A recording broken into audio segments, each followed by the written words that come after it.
Segundo Crônicas capítulo 32. Ezequias prepara-se para resistir a Senaqueribe.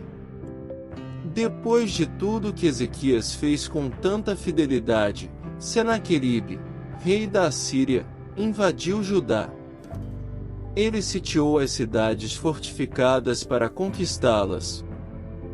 Quando Ezequias viu que Senaqueribe pretendia guerrear contra Jerusalém, consultou os seus oficiais e os comandantes do exército sobre a ideia de mandar fechar a passagem de água das fontes do lado de fora da cidade, e eles concordaram. Assim, ajuntaram-se muitos homens, e fecharam todas as fontes e o riacho que atravessava a região. Eles diziam: por que deixar que os reis da Síria venham e encontrem toda essa água?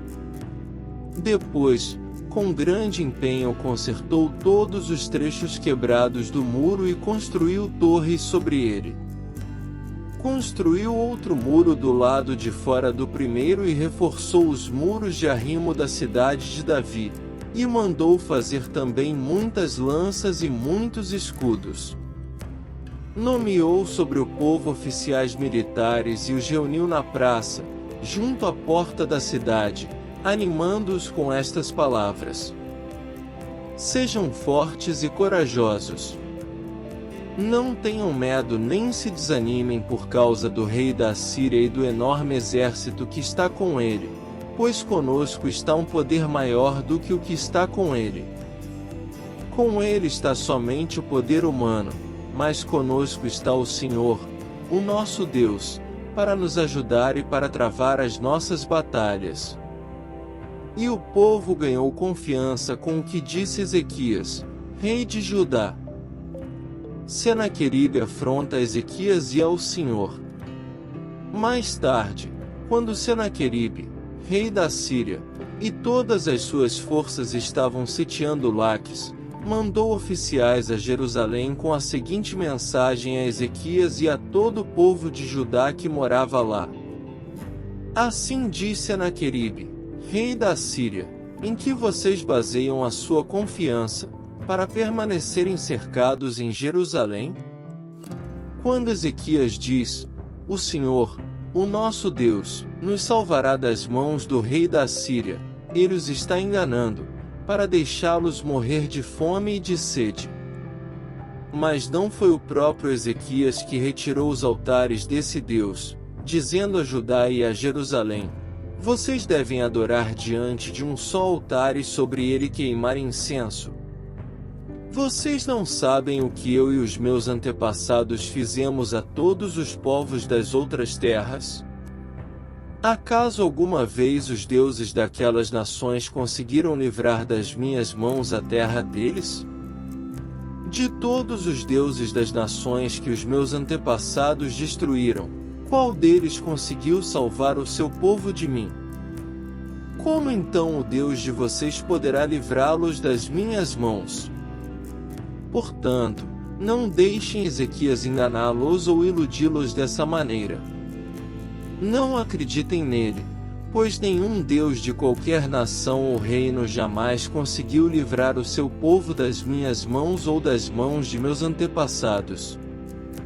Muito menos o Deus de vocês conseguirá livrá-los das minhas mãos. Os oficiais de Senaqueribe desafiaram ainda mais a Deus, ao Senhor, e ao seu servo Ezequias. Senaqueribe também escreveu cartas insultando o Senhor, o Deus de Israel, e o desafiando, assim como os deuses dos povos das outras terras não livraram o povo deles das minhas mãos, também o Deus de Ezequias não livrará o seu povo das minhas mãos. Então os oficiais gritaram na língua dos judeus ao povo de Jerusalém que estava sobre o muro, para assustá-lo e amedrontá-lo, com o intuito de conquistarem a cidade. Referiram-se ao Deus de Jerusalém como falavam dos deuses dos outros povos da terra, que não passam de obra das mãos dos homens. Por tudo isso o rei Ezequias e o profeta Isaías, filho de Amós, clamaram em oração aos céus. A destruição do exército dos assírios.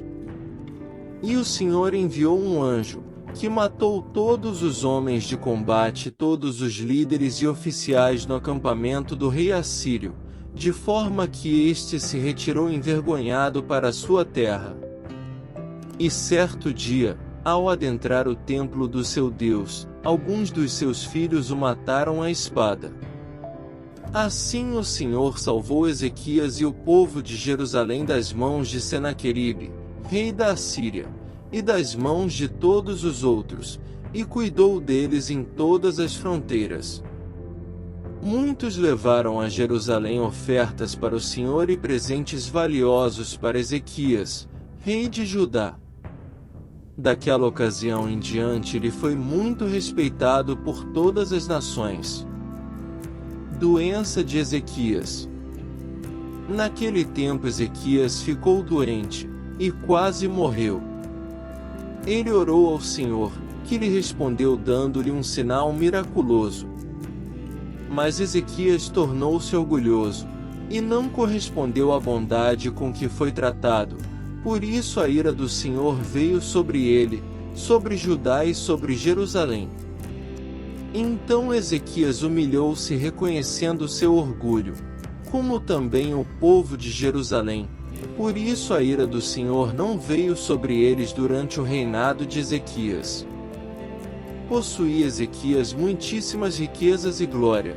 Construiu depósitos para guardar prata, ouro, pedras preciosas, especiarias, escudos e todo tipo de objetos de valor.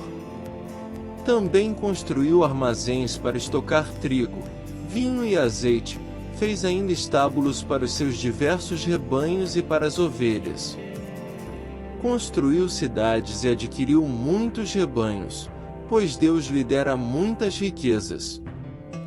Foi Ezequias que bloqueou o manancial superior da fonte de Giom, canalizou a água para a parte oeste da cidade de Davi.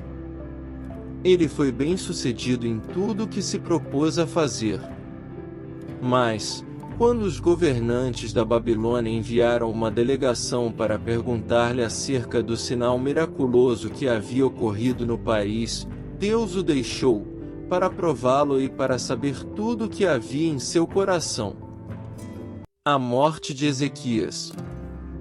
Os demais acontecimentos do reinado de Ezequias e os seus atos piedosos estão escritos na visão do profeta Isaías, filho de Amós, no livro dos reis de Judá e de Israel. Ezequias descansou com os seus antepassados e foi sepultado na colina onde estão os túmulos dos descendentes de Davi. Todo Judá e o povo de Jerusalém prestaram-lhe homenagens por ocasião da sua morte. E o seu filho Manassés foi o seu sucessor. Caso você queira continuar ouvindo o próximo capítulo, é só clicar na tela que está aparecendo no seu vídeo. Inscreva-se no canal e ative o sininho para não perder nenhuma notificação de novos vídeos. Curta e deixe seu comentário.